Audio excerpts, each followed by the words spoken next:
السلام علیکم ورحمۃ اللہ وبرکاتہ۔ الحمد للہ رب العالمین والصلاة والسلام علی سید الانبیاء واشرف المرسلین وعلی آلہ واصحابہ واتباعہ ومن دعا بدعوتہ الی یوم الدین، اما بعد فاعوذ باللہ من الشیطان الرجیم، بسم اللہ الرحمن الرحیم، سبحانک لا علم لنا الا ما علمتنا انک انت العلیم الحکیم۔ قال اللہ تعالی فی شان حبیبہ ونبیہ ان اللہ وملائکتہ یصلون علی النبی یا ایہا الذین آمنوا صلوا علیہ وسلموا تسلیما۔ اللہم صل علی سیدنا و مولانا محمد وآلہ واصحابہ وبارک وسلم، صلاۃ و سلام علیک یا رسول اللہ صلی اللہ تعالی علیہ وسلم۔ عزیزان گرامی، آج بعد نماز عصر عزیز المساجد میں ہونے والے درس میں میں نے مروجہ جلسوں کے نظام پر تبصرہ کیا تھا، جسے ہمارے سامعین نے بےحد پسند کیا، اور مسجد سے نکلتے نکلتے کئی لوگوں نے مجھ سے باری باری کہا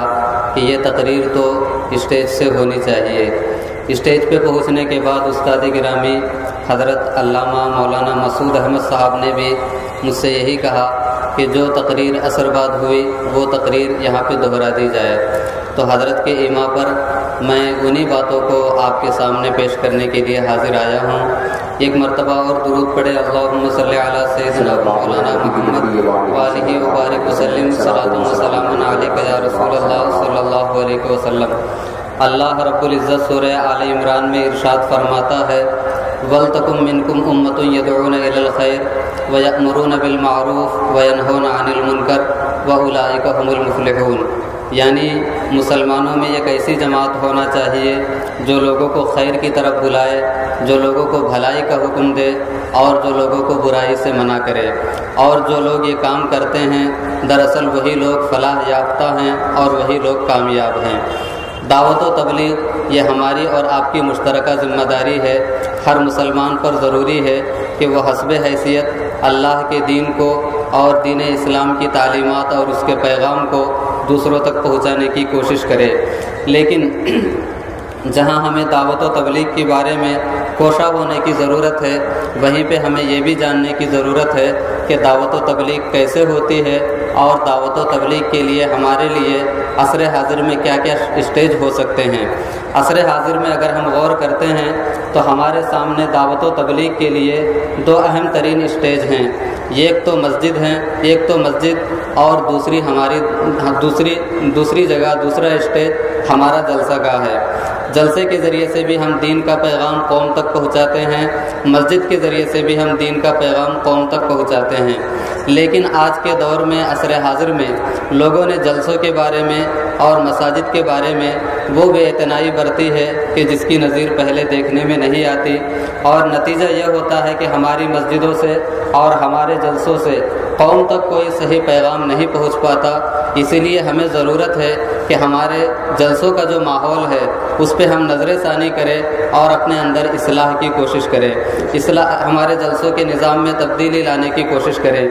آج دیکھیے کوئی بھی جلسہ ہوتا ہے تو جلسے کا وقت کیا ہوتا ہے، جلسے میں کس طرح کے خطبہ حاضر ہوتے ہیں، کن کن موضوعات پہ گفتگو ہوتی ہیں، یہ تمام چیزیں وہ ہیں کہ جن پہ ہمیں توجہ دینے کی ضرورت ہے۔ مثال کے طور پہ وقت کے حوالے سے ہم گفتگو کریں گے تو ہمارے یہاں عموماً جلسے 10 بجے سے شروع ہوتے ہیں، رات دیر گئے تک چلتے رہتے ہیں، جس کا نتیجہ یہ ہوتا ہے کہ رات کا وہ آخری پہر کہ جس میں بندہ اپنے رب کے حضور لو لگا سکتا ہے، رات کا وہ آخری لمحہ کہ جس میں بندہ اپنے رب کے حضور حاضر ہو کر دعا کر کے اپنی قسمت کو بیدار کر سکتا ہے، اس لمحے میں اسے دعا کا موقع نہیں ملتا۔ بلکہ بہت سارے لوگ تو وہ ہیں کہ جن کی جماعت فجر چھوٹ جاتی ہے، بلکہ بہت سارے لوگ ایسے بھی ہوں گے کہ جن کی نماز ہی سرے سے غائب ہو جاتی ہے، چھوٹ جاتی ہے۔ اگر ہم جلسوں کے نظام کو اور اس کے وقت کو نہ بدلے تو ہمارا یہ نقصان جاری و ساری رہے گا، لہذا ہمیں اس پہ نظر ثانی کرنے کی ضرورت ہے، اور جلسوں کے لیے ایسا وقت مقرر کرے کہ جس کا آغاز بھی نماز کے بعد سے ہوتا ہو اور جس کا اختتام بھی نماز پر ہوتا ہو، اور وہ جلسہ ہماری مسجدوں میں ہوتا ہو، اگر اس طور پہ اگر ہم جلسہ کریں گے تو امید ہے کہ ہمارے جلسوں کے ذریعے سے قوم تک جو پیغام جائے گا وہ انتہائی مؤثر ہوگا، اس لیے کہ وہ پیغام کہ جس کا آغاز بھی نماز سے ہو، جس کا اختتام بھی نماز سے ہو، وہ پیغام جو اللہ کے گھر سے بلند ہو، وہ پیغام یقیناً مؤثر بھی ہوگا، دیر پا بھی ہوگا، اور اس کے اثرات ہم اپنے پوری جماعت کے اندر اور پوری ملت اسلامیہ کے اندر محسوس کر سکتے ہیں۔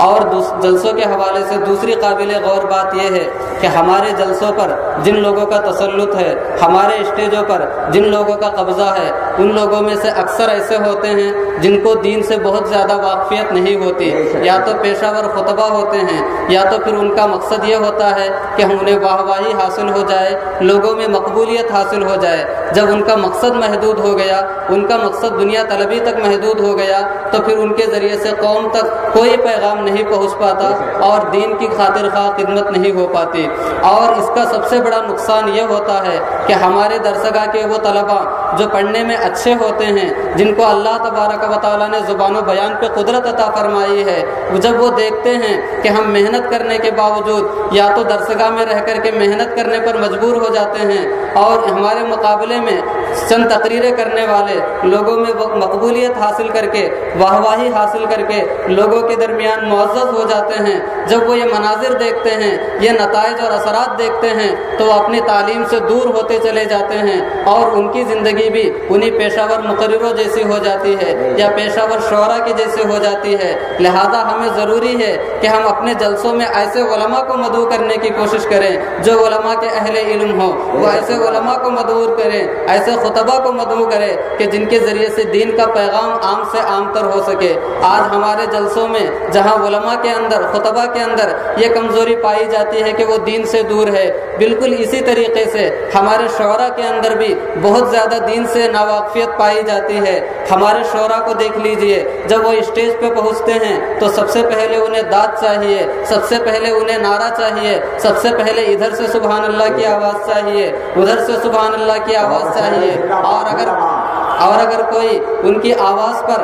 ان کے شعر پر نعرہ لگا دے تو پھر اس شعر کا یادہ بھی ضروری ہے۔ ایسا محسوس ہوتا ہے کہ وہ نعت پڑھنے کے لیے کھڑے ہوئے ہیں، لیکن اللہ کے رسول صلی اللہ علیہ وسلم کو خوش کرنے کے لیے نہیں، بلکہ سامنے جو لوگ موجود ہیں ان سے واہواہی حاصل کرنے کے لیے آئے ہوئے ہیں۔ اگر واقعتاً ان کے دل میں یہ جذبہ ہوتا کہ اللہ کے رسول کی تعریف کرنی ہے، اور جس ذات کی ہم تعریف کر رہے ہیں اگر اسی ذات کی محبوبیت و مقبولیت ان کا مطمع نظر ہوتی، تو ایسی صورت میں وہ کبھی بھی لوگوں سے داد کے خواہاں نہیں ہوتے، پیسوں کے طالب نہیں ہوتے، بلکہ اللہ کے رسول کی رضا کے لیے وہ نعت پڑھتے۔ آپ حضرت حسان ابن ثابت رضی اللہ تعالیٰ عنہ کی زندگی کا مطالعہ کریں۔ جب حضرت حسان ابن ثابت کو اللہ کے رسول صلی اللہ علیہ وسلم نے اپنے دربار کا شاعر مقرر فرمایا تو حضرت حسان سے حضور نے پوچھا کہ اے حسان، تم قریش کی کیسے ہجو کرو گے جبکہ میں بھی قریش سے تعلق رکھتا ہوں؟ تو حضرت حسان فرماتے ہیں یا رسول اللہ، میں آپ کو قریش کے درمیان سے ایسے ہی نکال لوں گا جس طریقے سے کہ آٹے سے بال کو نکال کر الگ کر لیا جاتا ہے، یعنی ان کی ہجو ضرور کروں گا، لیکن ایسی ہجو کہ جس کی وجہ سے آپ کے نسب کے اوپر کوئی آنچ آ جائے، ایسے ہجو نہیں کر سکتا۔ تو حضور فرماتے ہیں علیک بی بکر فإنہ نصابہ، اے حسان ابن ثابت جاؤ، تم ابو بکر کے پاس جاؤ اور ان سے علم الانصاب سیکھو، اس لیے کہ انہیں علم الانصاب میں درک حاصل ہے۔ پتہ چلا کہ نعت خوانی کے لیے ضروری ہے کہ جس ذات کی تعریف کی جا رہی ہے، جن کی مدح سرائی کی جا رہی ہے، ان کے مقام و مرتبے کا بھی علم ہو، تاکہ ہمیں ناواقفیت کی بنیاد پہ کوئی ایسا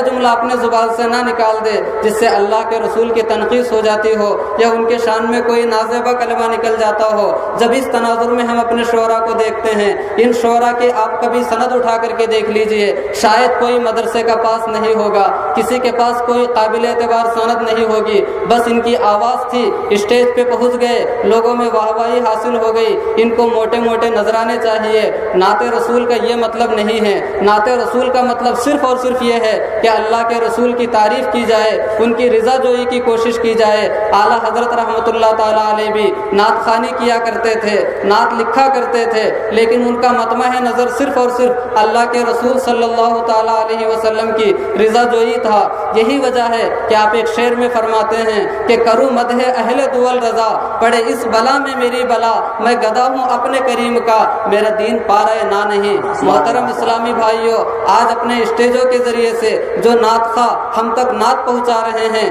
ان نعتوں کو سننے کے بعد ہمارے دل میں اپنے نبی کے حوالے سے کیا جذبات ہوتے ہیں، ان جذبات کو دیکھ کر کے آپ خود محسوس کر سکتے ہیں کہ یہ شعرا اس قدر اہتمام کے لائق ہے بھی کہ نہیں۔ اگر ان شعرا کے ذریعے سے دین کا کوئی پیغام نہیں پہنچ رہا ہے، دین کی خدمت نہیں ہو رہی ہے، تو پھر ہمیں ان کے پیچھے پڑنے کی ضرورت نہیں، ان پہ پانی کی طرح پیسے بہانے کی ضرورت نہیں۔ ہمارے دین کے بہت سارے کام ہیں کہ جن پہ پیسہ خرچہ کرنے کی ضرورت ہے، اور صحیح مصرف میں پیسہ خرچہ نہ ہونے کی وجہ سے دین کا وہ کام نہیں ہو پا رہا ہے۔ لہذا آپ یہ جانیے کہ آپ کے پیسوں کا صحیح مصرف کیا ہے، اور آپ کے شعرا آپ کو دین کا کون سا پیغام پہنچا رہے ہیں۔ اگر ان کے ذریعے سے دین کا کوئی پیغام نہیں پہنچتا تو ان سے کنارہ کشی اختیار کیجئے، دین کا وہ کام کیجئے جس سے آپ کے دین کو سربلندی ملے اور قوم مسلم کا فائدہ ہو سکے۔ ہمارے شعرا کے ساتھ ساتھ ہمارے اسٹیج پہ بڑے ناظم حضرات کی بھی بھیڑ ہوتی ہے۔ جب یہ لوگ کھڑے ہوتے ہیں بس جھوٹی تعریف ان کی زبان پہ ہوتی ہے۔ اللہ رب العزت قرآن پاک میں ارشاد فرماتا ہے، لا تحسبن الذين يفرحون بما اتوا ويحبون ان يحمدوا بما لم يفعلوا فلا تحسبنهم بمفازة من العذاب۔ حدیث پاک میں ہے، رسول کائنات صلی اللہ علیہ وسلم فرماتے ہیں کہ اذا رأيتم المداحين فاحسوا في وجوههم التراب، جب تمہارے سامنے منہ پہ تعریف کرنے والے آئیں اور تمہارے منہ پہ تمہاری تعریف کی جائے تو ان کی تعریف پہ خوش مت ہونا بلکہ ان کے منہ پہ خاک جھونک دینا۔ ایسے لوگ جو ہمارے اسٹیجوں پہ پہنچ جاتے ہیں جھوٹی تعریف کر کر کے پورے جلسے کے ماحول کو بگاڑتے ہیں، کسی کو تحت الثری میں پہنچا دیتے ہیں، کسی کو عرش معلی پہ پہنچا دیتے ہیں۔ اگر یہ لوگ اپنے مقصد حیات پہ غور کر لیں کہ اگر نعت پڑھتے ہیں تو اللہ کے رسول کی تعریف ہوتی ہے، تقریر کرتے ہیں تو دین کا پیغام پہنچتا ہے، قرات کی جاتی ہے تو تلاوت کا ثواب ملتا ہے، لیکن یہ نظامت کے ذریعے سے، اناؤنسری کے ذریعے سے دنیا و آخرت کا کون سا فائدہ حاصل کر رہے ہیں؟ اگر وہ اپنے اس مقصد پہ بھی نظر کر لے تو میں سمجھتا ہوں کہ وہ خود اپنی اصلاح ضرور کر لیں گے، لیکن ان لوگوں کے سامنے اپنا مقصد حیات واضح نہیں ہے، اس بنیاد پہ یہ اپنا بھی وقت ضائع کر رہے ہیں اور پورے قوم مسلم کا بھی وقت ضائع کر رہے ہیں۔ لہذا مسلمان بھائیوں، ہمیں اپنے جلسوں کے حوالے سے، اپنے پروگراموں کے حوالے سے حساس ہونا ہوگا، سنجیدہ ہونا ہوگا اور اپنے جلسوں کے نظام کو بدلنا ہوگا تاکہ ہم اپنے جلسوں کو کامیاب سے کامیاب تر بنا کر کے اپنے قوم کو فائدہ پہنچا سکے اور انہیں دینی تعلیمات سے واقف کر سکے۔ اسٹیج یہ جلسے جو ہے یہ پہلا اسٹیج تھا ہمارے لیے کہ جس کے ذریعے سے ہم دین کا پیغام پہنچاتے ہیں۔ ہمارے سامنے ایک دوسرا اسٹیج ہے، وہ ہے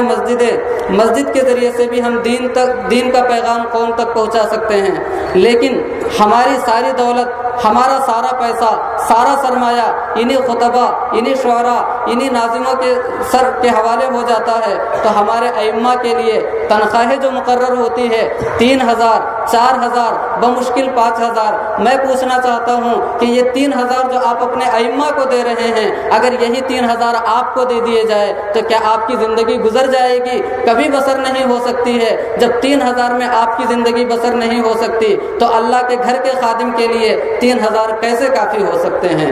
یہ ائمہ کی تنخواہ 3000 جب آپ رکھیں گے تو مسجد کے لیے امام بھی ویسا ہی ہوگا جو 3000 کے لائق ہوگا، لیکن وہ مسجد کہ جس کے ذریعے سے اللہ کا پیغام قوم مسلم تک پہنچ جاتا ہے، اس مسجد کا امام اگر عالم دین ہوتا، اپنے وقت کا مفتی ہوتا، اپنے وقت کا سب سے بڑا متقی اور پرہیزگار ہوتا، منصب امامت کے لائق ہوتا، اگر آپ ایسا امام طلب کرتے ہیں تو ایسا امام آپ کو کبھی 3000 میں نہیں مل سکتا، بلکہ ہر قیمتی چیز دولت کو خرچ کرنے کے بعد ہی ملتی ہے۔ لہذا آپ لوگ اپنے ائمہ کی تنخواہوں کو بڑھائیے اور عصر حاضر کے تقاضوں کے مطابق اپنے ائمہ کو معقول تنخواہ دے کر کے انہیں اپنے مسجدوں میں بلائیے، احترام کی نظر سے دیکھیے اور یہ جانیے کہ یہ خطیب جو رات میں آدھے گھنٹے کی تقریر کر کے 10,000 لے جا رہا ہے، اس کے مقابلے میں ہمارا امام ہفتے میں 4 مرتبہ تقریر کرتا ہے، نکاح کے مسائل بھی حل کرتا ہے، تدفین کے مسائل بھی حل کرتا ہے، اور علاقے کے چھوٹے موٹے اور بڑے مسائل بھی حل کرتا ہے، جس امام کے ذریعے سے اتنے کام ہو رہے ہوں، میں سمجھتا ہوں کہ اس امام کی تنخواہ کئی خطبہ کے معاوضے اور ان کے نذرانے سے بڑھ کر ہونا چاہیے، اس لیے کہ تنہا امام وہ کام کر رہا ہے جو کئی خطبہ اور شورا مل کر کے نہیں کر سکتے ہیں۔